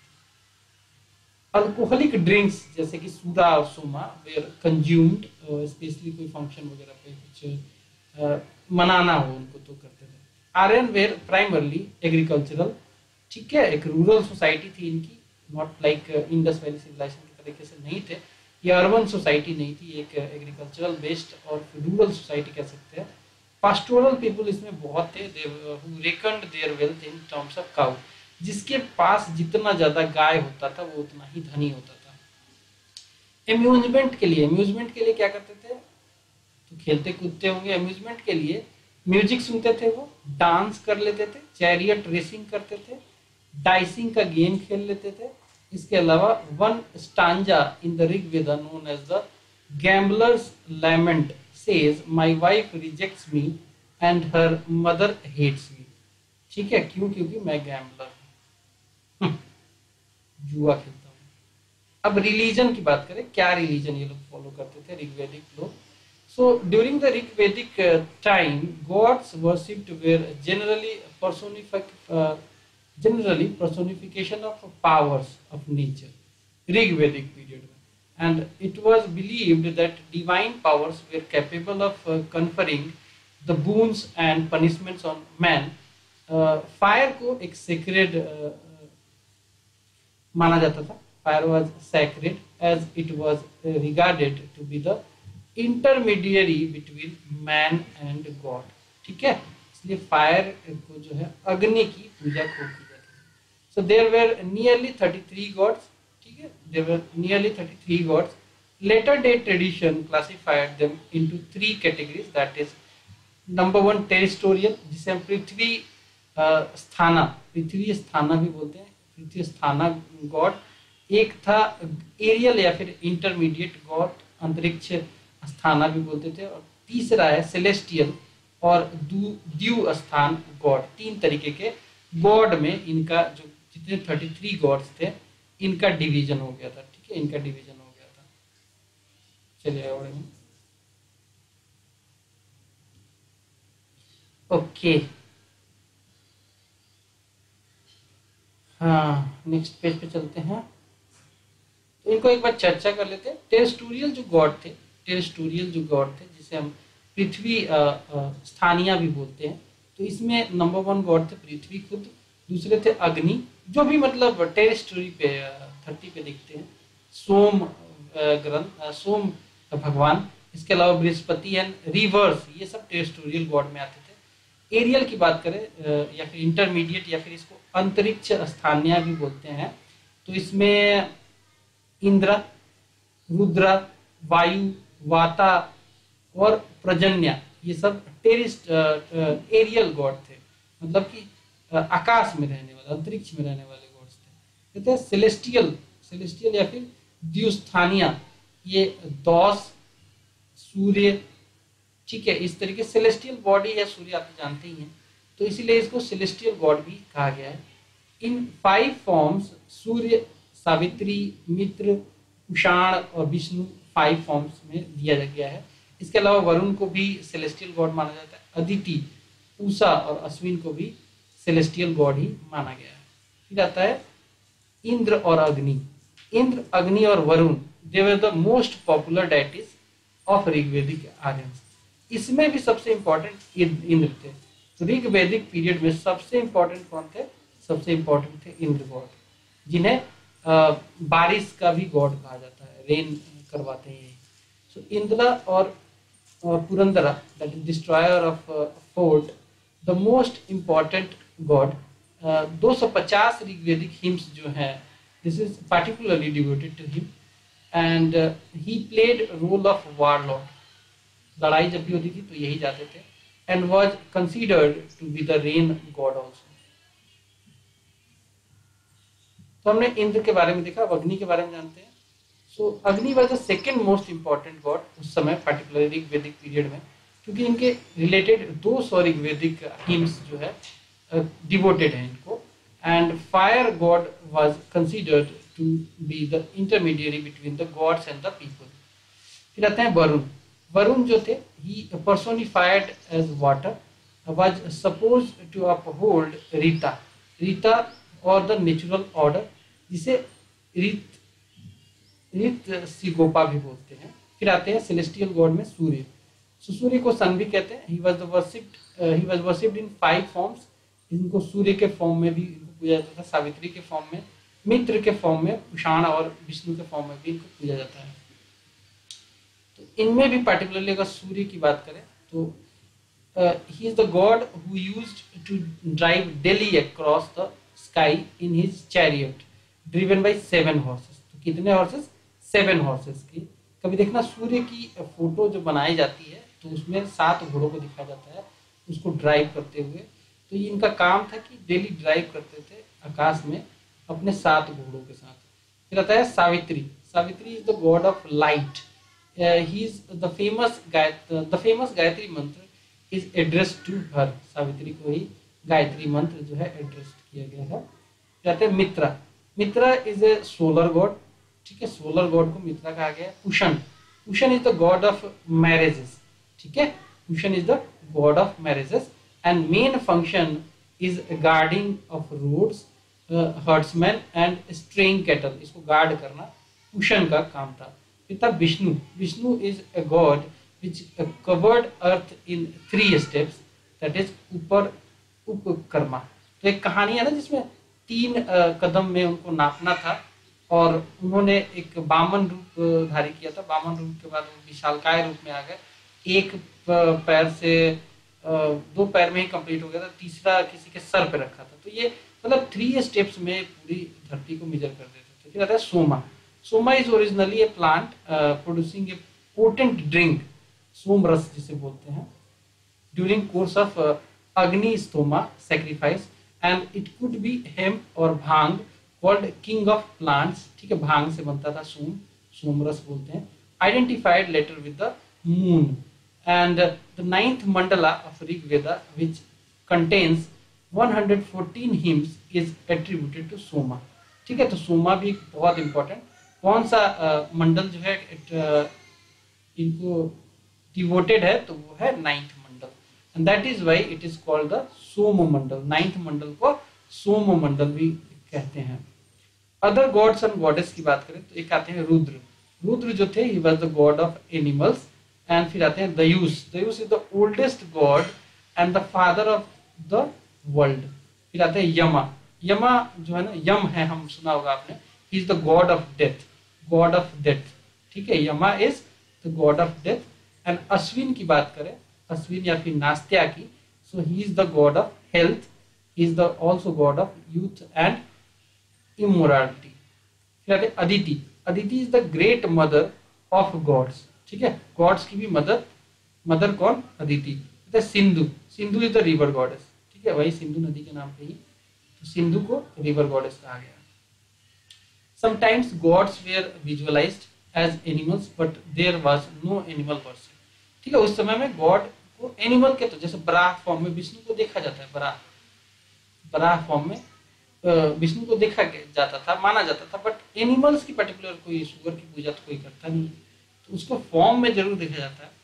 सो the nature of Rigvedic religion was henotheistic, henotheism that is a belief in many gods, बहुत सारे गॉड में विश्वास करते थे, but each god standing out in turns as the highest. वैसा नहीं है कि बहुत सारे गॉड की पूजा हो रही है तो किसी का इंपॉर्टेंस अलग है, किसी का इंपॉर्टेंस अलग नहीं है, नहीं, वो सब अपने अपने इंपॉर्टेंस में सब हाईएस्ट है। कोई ऐसा नहीं है कि ये टॉप पे है फिर उसके नीचे ये है, कोई हायरार्की नहीं बनी है। So in other words Rigvedic people worshipped a host of gods but each in turn was worshipped as the highest god, ऐसा उसमें कोई भेदभाव नहीं किया गया। So their religion primarily consisted of the worship of gods with a simple ceremony known as yagya, यज्ञ को यजना भी बोलते हैं और sacrifice भी बोलते हैं, and sacrifices consisted of offering of milk। इसमें क्या है, आप देखे होंगे ना, कुंड जला दिया जाता है, अग्नि कुंड, उसमें मिल्क भी डालते हैं, घी भी डालते हैं, ग्रेन भी डालते हैं, तो ये सैक्रिफाइसेस के तौर पे। इसके अलावा फ्लेश भी डाला जाता है, जैसे ह्यूमन बलि या फिर भी दी जाती थी। इसके अलावा सोम भी डाला जाता था। तो ये जो तरीका था ये यज्ञ का था। फिर इकोनॉमी की बात करेंगे, सोसाइटी, रिलीजन हमने देख लिया, एडमिनिस्ट्रेशन, पॉलिटी सब कुछ देख लिया। अब इकोनॉमी की बात करें तो ऋग्वेदिक इकोनॉमी जो थी, जो आर्यंस थे, they cross the nomadic stages, nomadic मतलब घुमंतु थे शुरू में, देन सेटल हुए वो। Yet great importance was attached to the herds of cattle, ठीक है, अभी भी वो कैटल के झुंड को चराते वराते रहते थे। And various animals were domesticated, जैसे कि काऊ खुद हो गई, सीप हो गया, हॉर्स हो गए। The Vedic people were probably not familiar with the cat and camel, ठीक है, कैट एंड कैमल से प्रोबेबली वो फैमिलियर नहीं थे। टाइगर वाज नॉट नोन, ठीक है, but the wild animals such as lion, elephant, boar were known to them, ठीक है, बट टाइगर उनको पता नहीं था, टाइगर उनको पता नहीं था। अब अगर बात करें कुछ और पॉइंट्स की,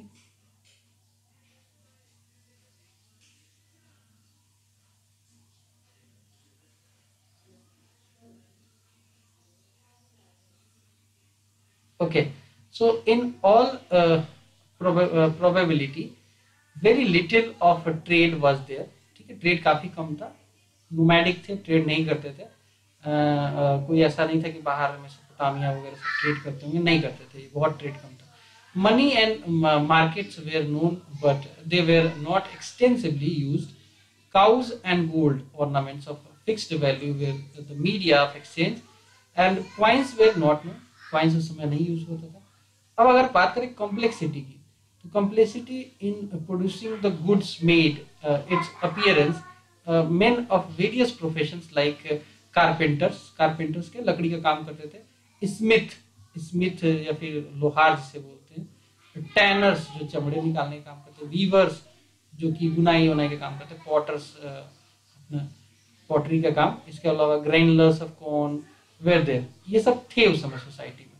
and the art of healing wounds and the curing disease was in existence, ठीक कर लेते थे अपनी बीमारियों को, घाव वगैरह को भर लेते थे। इसके अलावा there were experts in surgery के भी एक्सपर्ट थे उस समय, along with herbs and drugs, charms and spells were regarded as the having equally potential in the healing of disease।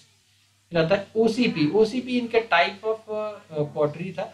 OCP का फुल फॉर्म होता है ओकरे कलर्ड पॉटरी। ये जो है ये फेमस हुआ था, एक कल्चर ही बन गया था, इस पर्टिकुलर पॉटरी के बेस पे कल्चर बना दिया गया था। ये 1500 से 1000 बीसी और ये आर्यन से रिलेटेड है, ठीक है। उस समय की पॉटरी ओकरे कलर की होती थी, इसीलिए इसी के नाम पे ओकरे कलर्ड पॉटरी कल्चर भी इसको बोला जाता है। इस पर्टिकुलर पीरियड में ही ये भी चला था। अब हमने ऋग्वेदिक पीरियड देख लिया, अब हमारा काम क्या है, अब हम देखेंगे लेटर वैदिक पीरियड। लेटर वैदिक पीरियड का जो पीरियड है, ऋग्वेदिक का तो हमने देखा था कि 1500 से लेकर 1000 बीसी का था, लेकिन अगर बात करें अगर लेटर वैदिक पीरियड की, तो इसका जो पीरियड है वो है 1000 बीसी से लेकर 600 बीसी तक। और अगर बात करें इसके ज्योग्राफिकल एरिया की, तो इसका जो फैलाव था ये अब जो पंजाब वाला रीजन था वहां से बढ़ के ये गंगेटिक वैली तक आ गया था, गंगेटिक वैली तक आ गया था, गंगा के साथ साथ यमुना वाले रीजन में सब में ये फैल गया था। सो ड्यूरिंग द लेटर वैदिक period the Aryan settlement covered virtually the whole of northern India, especially Ganga वंगा सब मिला के कंप्लीट कवर कर दिया था इन्होंने नॉर्दर्न इंडिया को। And the centre of culture now shifted from Saraswati to the Ganga, and जिसे हम गंगा वाले रीजन को मध्य देश भी बोलते हैं, मध्य देश, ठीक है। तो वो शिफ्ट हुआ है, ईस्टवर्ड उन्होंने शिफ्ट किया था। So there was mention of more rivers such as Narmada, Narmada की चर्चा हुई है। सदानीरा, सदानीरा को गंडक भी बोलते हैं, मॉडर्न डे गंडक को सदानीरा भी बोलते हैं। चंबल नदी की चर्चा हुई है इस पर्टिकुलर पीरियड में। And the expansion of settlements towards the east is indicated in A legend of Shatapatha ब्राह्मण। सतपथ ब्राह्मण में बहुत सारे जगहों की हिस्ट्री मिलती है। एंड हाउ विदगा माथवा माइग्रेट हुए थे from Saraswati region to and cross किया था इन्होंने सदानीरा, जिसे गंडक कहते हैं, गंडक नदी को, प्रेजेंट डे गंडक को सदानीरा बोलते थे। एंड आ गए थे ये लोग लैंड ऑफ विदेहा, विदेहा यानी कि मॉडर्न डे तिरहुत बिहार वाला जगह, वहां पे आके ये लोग सेटल हुए थे। तो ये एक कैसे माइग्रेशन हुआ ये सतपथ ब्राह्मण में हमें पता चलता है। सो ही और Agni then went burning along the earth towards the east, and Gautama Rahugana the priest and Vidya Mathava followed after him। ऐसे करते हुए हुआ क्या, मतलब एक कहानी जैसी है। सतपथ ब्राह्मण में ऐसा चर्चा किया गया है कि अग्नि जो थे वो लैंड को जलाते हुए, जंगलों को जलाते हुए आगे बढ़ रहे थे, और उनको फॉलो कौन कर रहे थे, विदेहा माथवा और गौतमा राहुगना, और ये सब आके धीरे धीरे इधर सेटल हो गए। अब ये सब चर्चा जो है सतपथ ब्राह्मण में हमें ये सब चर्चा मिलती है। फिर आता है इमर्जेंस ऑफ जनपदा, फिर महाजनपदा वही बना था। तो ये कैसे इमर्जेंस हुआ। सो इमर्जेंस ऑफ जनपदा की बात करें तो सबसे पहले कुरु जनपद की बात करेंगे। इट इज कॉम्बिनेशन ऑफ पुरुष एंड भारतास। फिर आता है पंचाल जनपदा, ये कॉम्बिनेशन था तुर्वसास और किरीवस का। फिर आता है एक और अपना इंपॉर्टेंट आता है काशी, ठीक है। काशी जो था वो द्वाब रीजन में ये सब फैल रहा था। लेटर वैदिक लिटरेचर की बात करें तो ये मेंशन करता है विंध्या माउंटेन्स के बारे में, जो कि साउदर्न माउंटेन था उस समय के, पार्टिकुलर इनकी सोसाइटी का साउदर्न माउंटेन था Vindhya mountain. With reference to the territorial division, the later Vedas give 3 broad divisions of India, that is सबसे पहले आर्यावर्ता यानी कि नॉर्दर्न इंडिया, आर्यावर्ता यानी कि नॉर्दर्न इंडिया, जिस लैंड में आर्यंस रहते थे उसे आर्यावर्त बोला गया। कहते हैं मध्य देशा, मध्य देशा मतलब बीच वाला, सेंट्रल इंडिया, और फिर आता है दक्षिण पथ जिसे हम साउदर्न इंडिया कहते हैं। ये 3 तरीके का टेरिटोरियल डिवीजन उस समय भारत में, या फिर कह सकते हैं कि इंडियन सब कॉन्टिनेंट में उस समय किया गया था। अब हम लेटर वैदिक पीरियड की पॉलिटी की बात करें तो सबसे पहले तो जानेंगे कि लार्ज किंगडम्स उस समय क्रिएट हो गए थे and stately cities made their appearances. Kingdoms की जो है कैपिटल सिटी टाइप के स्टेटली सिटी अपीयरेंस में आ गई थी इन द लेटर वैदिक पीरियड, जिससे कि हर एक ना महाजनपद की भी एक अपनी वो थी, कैपिटल हुआ करती थी। सो in Taittiriya Brahmana we find the theory of divine origin of kingship. ठीक है, तैत्रीय ब्राह्मण से हमें डिवाइन ओरिजिन ऑफ किंगशिप हमें पता चलता है। The government machinery become more elaborate than before as the sequel to the growth of the power of the king भी बढ़ा था एंड न्यू सिविल फंक्शनरीज आ गए थे, जैसे कि ऋग्वैदिक पीरियड के अलावा पुरोहित ऋग्वैदिक पीरियड में काफी फेमस था, बट नए नए इस समय आ गए थे, जैसे कि भागदूधा जो थे ये क्या थे, ये कलेक्टर था। भागदूधा जो था ये कलेक्टर ऑफ टैक्सेस को बोलते थे। ऋग्वैदिक पीरियड में तो हम ज्यादा से ज्यादा क्या जानते हैं, राज पुरोहित के बारे में जानते थे, बट इस पीरियड में लेटर वैदिक पीरियड में भागदूधा आ गया था जो कि कलेक्टर ऑफ टैक्सेस था। सुता या फिर सारथी आ गया था, जैसे कि होता है ना रथ का एक सारथी होता है, रथ चलाने वाले को सारथी बोलते हैं, तो ये भी इस समय चर्चा में है। तो रॉयल हेराल्ड और चैरिटियर बोलते हैं इसको, और सारथी का बहुत इंपॉर्टेंट रोल होता था, ठीक है, लड़ाई वगैरह में। फिर आता है छत्री या फिर चैम्बरलियन, फिर एक और था अक्षवपा या फिर courier. The military officials of the Rigvedic time, the Senani और the general and the Gramini, the head of the village, continued in function in this period also.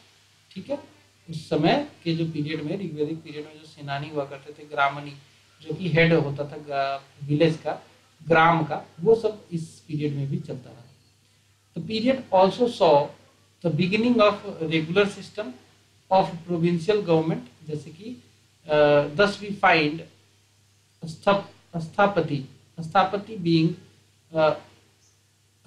being entrusted with the duty of administering outlying areas occupied by the aborigines and Satpati being put over a group of 100 villages।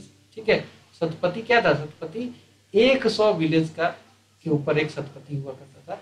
कहता है अधिकृता was the village official and Ugras mentioned in the Upanishad was probably a police official। ठीक है, उग्रास police official को बोलते थे। तो यहाँ पे हमने इतने सारे लोग जो ऑफिशियल्स थे उनके बारे में, उन क्या क्या थे वो जान लिया। चलिए अब आगे बढ़ेंगे, अगले पेज पे चलते हैं और कुछ और पॉइंट्स देखते हैं। So next point है the popular control over the affairs of the kingdom was exercised through सभा। ठीक है, जो भी किंगडम में इंपॉर्टेंट अफेयर्स होते थे, कोई बड़ा डिसीजन लेना होता था, कोई बड़ा इशू आ गया उस पर डिसीजन होता था, तो वो सब सभा में किया जाता था। सभा उसको देखती थी, सभा और समिति में वो सब चर्चा करके उस पर डिसीजन होता था। As in the Rigvedic period same चीज ये चलता रहा, सभा समिति वाला। And Vidhata had completely disappeared by now. Even during the later Vedic times, king did not possess a standing army। शुरू में भी नहीं था स्टैंडिंग आर्मी, बाद में भी नहीं था इनका स्टैंडिंग आर्मी। स्टैंडिंग आर्मी रखना शुरू किया था बिंबिसार, बहुत बाद में। सो जुडिशरी ऑल्सो ग्री, जुडिशरी ग्रो हुई। and the king played a great role in the administering criminal law. The killing of an embroyo for homicide, the murder of a brahmana, in particular stealing of gold and drinking sura, were regarded as serious crime. इस period की बात करें, अगर भ्रूण हत्या कर दिया, किसी ब्राह्मण को मारा, मर्डर किया, या फिर गोल्ड चुरा लिया, सूरा पी लिया, ये सब सीरियस क्राइम्स थे इस पर्टिकुलर पीरियड में. धोखा किया अगर मान लो देश के साथ, राजा के साथ, ट्रीजन अगर किया तो उसके लिए कैपिटल ऑफेंस माना जाता था, यानी कि मौत की सजा दे दी जाती थी. सोसाइटी कैसी थी? सोसाइटी कैसी थी?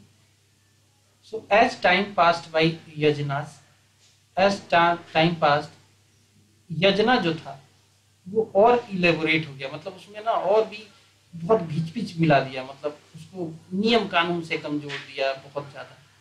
इतना आसान नहीं रहा ये. अब लोग यज्ञ करने से पहले 50 बार सोचते थे, अनकॉम्प्लिकेटेड बना दिया, और ब्राह्मणों का रोल जो था यज्ञ कराने में वो बहुत ज्यादा इंपॉर्टेंस लेने लग गया. इसलिए आम जनता को जो है दिक्कतें शुरू हो गई थी. And as the Aryans expanded to the east and south, a group of people known as Kshatriya emerge to conquer territory and administer them. Kshatriya emerge हुए क्योंकि इनको क्या था, जगह जीतना था, उसके लिए लड़ाई लड़नी थी, तो ये ग्रुप ऑफ पीपल इमर्ज हुआ. The remaining Aryans formed a separate class known as Vaishya. Vaishya का मतलब कि वैसे लोग जो कि बिजनेस करते हैं. ये जो है वैश्या जो है दिस वर्ड से निकला है, जिसका मतलब होता है people. The non Aryan form the fourth class known as Shudra. Shudra को आर्यन माना ही नहीं जाता था, वो एक नॉन आर्यन क्लास था. शूद्र फोर्थ क्लास था. कहता है nevertheless these divisions of society were not rigid. इतना रिजिड नहीं था, इतनी ज्यादा दिक्कतें नहीं थी लोगों को, रिजिड नहीं था. सो द इंस्टीट्यूशन ऑफ गोत्रा, गोत्रा भी इसी पर्टिकुलर टाइम में, लेटर वैदिक पीरियड में ही. पहले क्या था, कास्ट था, उसमें गोत्र शुरू हो गया. गोत्र को हम कहते हैं clan. Clan appeared in later वैदिक पीरियड. जैसे कोई राजपूत है तो उसमें गौतम, ठीक है, गौतम के अलावा बहुत सारे सिसोदिया, करचोलिया, ऐसे करके राजपूत में गोत्र होता है, पंडितों में गोत्र होता है. तो ये गोत्र सिस्टम जो है ये इमर्ज हुआ है इसी पर्टिकुलर पीरियड में, जिसे हम कहते हैं लेटर वैदिक period. The higher caste could marry with the lower ones, but marriage with Sudras was not permitted. ठीक है, हायर लोअर से कर सकता है, लेकिन अप टू वैश्या तक ही, ऐसा नहीं कि शूद्रा परमिटेड नहीं था. The idea of pollution appeared in society, जो कि मैटर ऑफ कंसर्न था उस समय, बहुत बड़ा कंसर्न था. और इसी दिक्कत के मारे जो है सक्सेसफुल हो गए. जब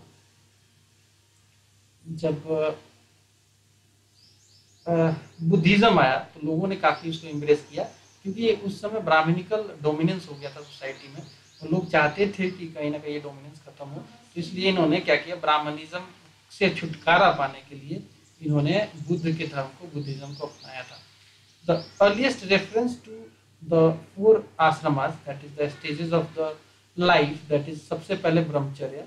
ठीक है, 4 आश्रम में ब्रह्मचर्य, फिर गृहस्था है, फिर वन प्रस्था, यानी कि पहले आप ब्रह्मचर्य जीवन जिएंगे, शादी नहीं होगी रहेगी, पढ़ाई लिखाई करेंगे, फिर शादी होगी, गृहस्थी जीवन जिएंगे, फिर उसके बाद वन में चले जाएंगे, पर्टिकुलर टाइम के बाद वन की जीवन जिएंगे, और फिर सब कुछ छोड़ छाड़ के सन्यासी हो जाएंगे. ये 4 जो आश्रम है, it is founded in the Jabala Upanishad. Is founded in the Jabala Upanishad. कौन से उपनिषद में? Jabala Upanishad. The ashrama system was formed to attain 4 purushartha. 4 purushartha को अटेन करने के लिए 4 आश्रम बनाया गया था. दैट इज धर्म, अर्थ, काम और मोक्ष. ठीक है, सन्यासी जीवन जियोगे तो मोक्ष की प्राप्ति हो जाएगी, और अगर आप गृहस्थी जीवन जी रहे हो तो काम से जुड़े रहोगे. अगर आप वन प्रस्था जाते हो तो फिर आप अर्थ वाला हो जाएगा. ऐसे करके धर्म, अर्थ, ये सब जुड़ा हुआ था इनसे. The status of women declined. According to Atriya Brahmanas, a daughter is the source of misery, but a son is the protector of family. यहाँ पे डिस्क्रिमिनेशन भी शुरू हो गया था, स्पेशली वुमेन्स के रिलेटेड, और इनफैक्ट इतना ये डिस्क्रिमिनेशन बढ़ गया था कि डॉटर अगर पैदा होता था तो लोग बहुत उसको इनऑस्पिशियस मानते थे, उसको बहुत बुरा मानते थे, और वही अगर लड़का पैदा हो जाए तो उसको बोलते थे कि प्रोटेक्टर है फैमिली का।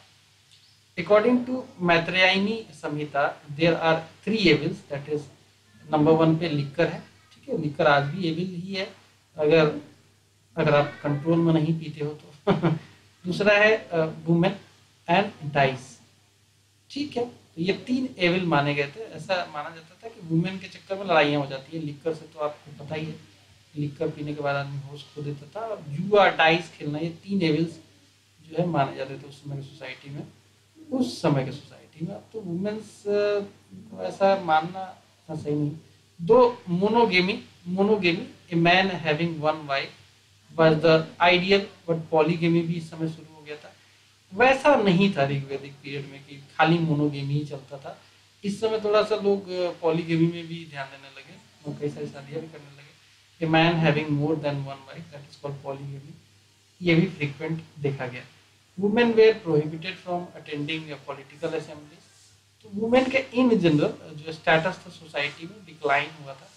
फिर आता है Yajnavalkya, that is Gargi dialogue, जिसे हम बृहदारण्यक उपनिषद से लेते हैं। This indicates that some women had got higher education, some women, ठीक है, not all women, some women.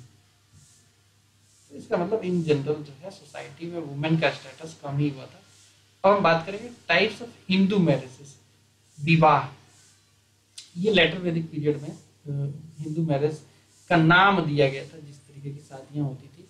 जैसे कि एक ब्रह्म विवाह जो होता था, ये होता था। इस विवाह में प्रोसेस क्या था, इसमें it is the type of marriage in which giving the girl to a man with dowry, ठीक है। फादर क्या करता था, एक आदमी चुनता था, उसको दहेज के साथ अपनी लड़की देता था। इस तरीके के विवाह को ब्रह्मा विवाह कहते थे। एक होता था देव विवाह, इसमें क्या होता था, giving the girl to the priest himself in lieu of his piece.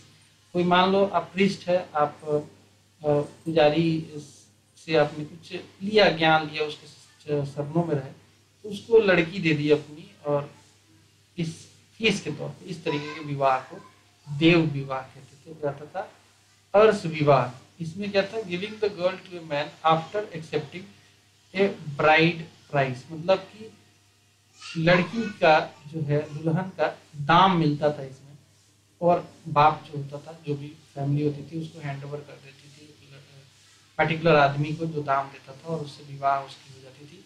ऐसे विवाह को अर्स विवाह माना जाता था। फिर एक है प्रजापत्या विवाह, इसमें क्या होता था, giving the girl to a man without demanding a bride price. इसमें बिना पैसे के अगर किसी को आदमी को देकर शादी करवा दी तो ये होता था प्रजापत्या विवाह। फिर होता गंधर्व विवाह, ये प्रेम विवाह था, लव मैरिज था, जो आज भी काफी फेमस है।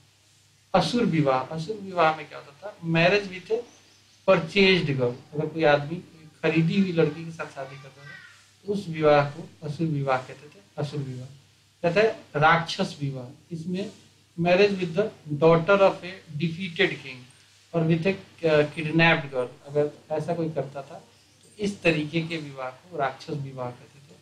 तो पिशाच विवाह ऐसा विवाह था जिसमें मैरिज होता था एक गर्ल के साथ आफ्टर सेड्यूसिंग और रेपिंग है, पहले उसको रेप कर दिया, सेड्यूस कर दिया, फिर उसी से शादी कर ली, तो उस तरीके के विवाह को बोला था पिशाच विवाह। चलिए आगे बढ़ेंगे।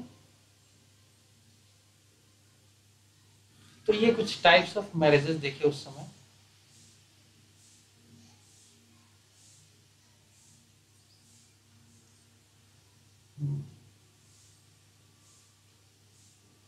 एक विवाह था जिसका नाम था अनुलोम विवाह। अनुलोम विवाह होता था, it was a marriage between bridegroom from upper caste and bride from lower caste, मतलब दुल्हन होगी लोअर कास्ट की और दूल्हा होगा अपर कास्ट का, इस तरीके की शादी होगी तो अनुलोम विवाह बोलते थे। इसके जस्ट विपरीत, अगर दूल्हा हो लोअर कास्ट का और दुल्हन हो अपर कास्ट की तो उसे अनुलोम विवाह कहते हैं, अनुलोम विवाह कहते हैं। फिर आता है संस्कार। एक आदमी के पैदा होने से मरने तक टोटल 16 संस्कार किए जाते थे। सबसे पहले गर्भधान होता था, गर्भधान मतलब कि बच्चा गर्भ में आया, ठीक है। दूसरा होता था पुम समाना, तीसरा सीमांतो ज्ञान, चौथा जात कर्म, जाति डिसाइड की जाती थी, पांचवा नामकरण, नाम डिसाइड किया जाता था बच्चे का। फिर आता था निक्षर मना, फिर आता था अन्न प्रसन्ना, पहली बार अगर अन्न खिलाया जाए बच्चे को तो चूड़क कर्म, फिर कर्ण छेदाना, कान छेदवाया जाता था फिर आता था विद्यारंभ, विद्या स्टार्ट हो जाती थी, उपन्याय, वेद आरंभ, वेदों का ज्ञान शुरू हो जाता था, संवर्तेना, विवाह होता था, उसके बाद फिर वनप्रस्थ होता था, फिर अंत्येसी या फिर सन्यासी जीवन जो था अंत हो जाता था, खत्म हो जाता था आदमी। तो 16 जो है ये होते थे। कहता है रिलीजन कैसा था उस समय, religion, so the earliest divinities was Indra and Agni were relegated to the background, ठीक है। इनको जो ऋग्वैदिक पीरियड में जो इनकी इंपॉर्टेंस थी, इंद्र के रिलेटेड 250 हिम्स था, सबसे इंपॉर्टेंट थे। अग्नि से रिलेटेड भी 200 हिम्स था, दूसरे नंबर पे ये इंपॉर्टेंट थे। बट इनका जो इंपॉर्टेंट पोजीशन था वो रेलीगेट कर दिया गया था। और Prajapati, creator of universe, later known as Brahma, फिर Vishnu, patron of god of Aryans, और रुद्रा, गॉड ऑफ एनिमल्स, ये सब रुद्रा पार्टिकुलरली बाद में शिवा भी बोला जाने लग गया, इनको महेश भी बोला जाने लग गया। इनका इंपॉर्टेंस जो है, प्रोमिनेंस जो है इस पार्टिकुलर पीरियड में बढ़ा। Now Prajapati become the supreme God, ठीक है, ब्रह्मा या फिर प्रजापति सुप्रीम गॉड माने जाने लग गए। उषाणा who protected cattle in the early Vedic period now become the god of Shudra, ठीक है। उषाणा जो कि जैसा हमने ऋग्वैदिक पीरियड में पढ़ा था ना कि उषाणा एक गॉड थे जो कि प्रोटेक्ट करते थे कैटल वगैरह को, अब इनका काम हो गया था, he was the become the god of Shudra। फिर आता है बृहदारण्यक उपनिषद की बात करें, this was the first the work to give the doctrine of transmigration, that is पुनर्जन्म, ये इसमें हमें पता चलता है। समसारा चक्र एंड डीड्स, कर्मा की बातें इस पर्टिकुलर पीरियड में शुरू हो गई थी। अब देखते हैं 12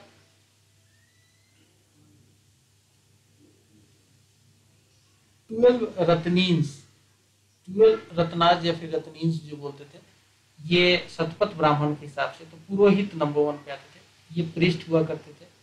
फिर आती थी महिषी, महिषी को क्वीन बोलते थे, ठीक है। यवराजा, यवराजा को क्राउन, युवराज या फिर युवराज को क्राउन प्रिंस। सूता या फिर सारथी, द रॉयल हेराल्ड या फिर चैरिटियर, जो राजा का चैरिटियर होता था। सेनानी, सेनानी जनरल होता था, यानी कि मिलिट्री का चीफ होता था। ग्रामीणी, गांव का हेड हुआ करता था, हेड ऑफ द विलेज। सता, सता जो होता था, सता जो होता था गेटमैन होता था या फिर चैम्बरलियन होता था। संग्राहित्री, संग्राहित्री जो होता था ये ट्रेजरर होता था, ट्रेजरर। फिर आता था भागदूधा, भागदूधा जो था ये भाग मतलब होता है टैक्स, ठीक है, भागदूधा का मतलब होता है कलेक्टर ऑफ टैक्स। फिर आता है अक्षवापा, अक्षवापा जो था कुरियर था। Palagala, Palagala friend of king हुआ करता था। Govikarta, he was the head of forest department. तो ये 12 जो है ये इंपॉर्टेंट लोग जो थे उस समय के, उनके बारे में। नेक्स्ट पॉइंट है द अर्ली सिंपल सेरेमनी जो हुआ करती थी ऋग्वैदिक पीरियड में, वो ऋग्वैदिक पीरियड वाली सिंपल सेरेमनीज जो थी ना, स्पेशली सैक्रिफाइस यज्ञ से रिलेटेड, वो काफी ज्यादा इलेबोरेट हो गई थी, इसमें काफी ज्यादा जटिलता आ गई थी उन सब चीजों में। And this requiring the services of as many as 17 priest, कोई अगर यज्ञ कराना, सेक्रीफाइस करना है, तो 17 से ज्यादा, 17 के आसपास प्रीस्ट चाहिए होते थे। In the later Vedas the Brahmanas sacrifices और यज्ञास केम इनटू द प्रोमिनेंसेस, मतलब कि ब्राह्मण का रोल जो है काफी ज्यादा इमर्ज हुआ था, जिसकी वजह से काफी जटिलता आ गई थी। And there were two varieties of sacrifices. Number one is laghu yajnas. लघु यजना जो था वो क्या होता था, वो सिंपल और प्राइवेट सेक्रीफाइस होता था। This was performed by house holder, जैसे कि एग्जाम्पल के तौर पे 5 महायज्ञ, अग्निहोत्रा, द्रस यज्ञ, इस तरीके के कुछ यज्ञ होते थे जो कि लघु यजना कहा जाता था। And on Amavasya, example on the last day of the dark front night, पूर्ण माशा यज्ञ, जो कि होता था पूर्णिमा के दिन पर, जो कि था day of the full moon. फिर आता है दूसरा कैटेगरी जो है वो है महायज्ञ का। It was also called grand और royal sacrifices, and the sacrifices that could only be undertaken by an aristocratic and wealthy man and the king. ठीक है, नॉर्मल लोगों के लिए था लघु यज्ञ, और जो किंग था, वेल्दी पीपल थे, उनके लिए महायज्ञ। इसमें भी कैटेगरी थी, यज्ञों में कैटेगरी थी, जैसे कि राजसूया यज्ञ। तो इसमें क्या होता था, इसमें रॉयल जो कंसिक्रेशन था, उसमें ये राजसूया होता था, मतलब कि तिलक महोत्सव कह सकते हैं कि कोई गद्दी पे बैठा तो राजसूया यज्ञ करवाता था वो। And which in its full form comprised A series of sacrifices lasting over a year, 1 साल तक चलता रहता था। In later days, it was replaced by simplified Abhisheka, जिसमें तिलक लगा देते थे या फिर अभिषेक कर देते थे, जिसको एनवाइंटमेंट बोलते थे। फिर एक होता था वाजपेय यज्ञ। वाजपेय यज्ञ में क्या होता था, drink of strength which lasted for a period of 17 days up to full 1 year। फिर एक था अश्वमेघ यज्ञ। इसमें क्या होता था, हॉर्स सैक्रिफाइस किया जाता था, विच लास्टेड फॉर 3 days। ठीक है, अश्वमेघ यज्ञ में। फिर एक था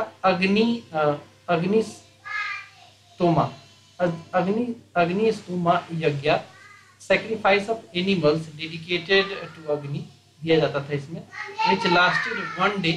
एंड ऑल्दो यजनिका और performer of the yajna and his wife spent ascetic life for a year, लेकिन ये यज्ञ जो होता था एक ही दिन के लिए होता था, लेकिन एक दिन के इस यज्ञ के लिए 1 साल के लिए एसेटिक लाइफ जीना पड़ता था, वो जो कराता था और उसकी वाइफ को।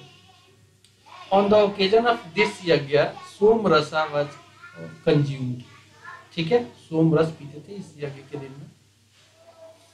ठीक है, तो यहाँ तक हमने देख लिया। कुछ और भी थोड़ा सा पार्ट है इस पर्टिकुलर टॉपिक का, उसको भी देख लेते हैं, खत्म करते हैं, इस वाइंड अप करते हैं इस टॉपिक को। सो इसमें इकोनॉमी लास्ट बचेगा। खैर, towards the end of the Vedic period a strong reaction emerged against cults, rituals and priestly domination। ठीक है, cults, rituals और priestly domination काफी ज्यादा हो गया था, जिसकी वजह से सोसाइटी में एक कहीं ना कहीं इनको लेकर एक आक्रोश पैदा हो गया था कि ये ब्राह्मण का पोजीशन काफी ज्यादा हो गया है, कल्ट्स, रिचुअल्स काफी ज्यादा, प्रिंसली डोमिनेशन हो गया है, ये सब चीजें हो गई थी, जिसका रिफ्लेक्शन हमें इस पर्टिकुलर मूड का रिफ्लेक्शन हमें उपनिषद में मिलता है, जहाँ पे लोग नियर बाई बैठ के चर्चा करते थे फिलोसॉफिकल थिंग को। अगर बात करें इकोनॉमी कैसी थी उस समय की, so land had now become more valuable. शुरू में तो क्या था, पशु जो थे, कैटल थे, वो ज्यादा इंपॉर्टेंट थे, बट लेटर वैदिक पीरियड में लैंड जो था वो ज्यादा इंपॉर्टेंट हो गया था। It was more valuable than cow and agriculture began to replace rearing of cattle. धीरे धीरे कैटल रियरिंग छूट ही गया और एग्रीकल्चर ज्यादा सेटल्ड लाइफ लोग जीने लगे। The plough was at times drawn by 24 oxen. तो ऐसा भी होता था, 24 ऑक्शन से की जाता था प्लो को। And manure was also known, खाद वगैरह भी यूज होने लग गया था। राइस, बार्ली, बीन्स, सीसम, वीट, ये सब ऐसी चीजें थी जो लोग खाते भी थे और खाने के लिए तो कल्टीवेट करना ही पड़ेगा।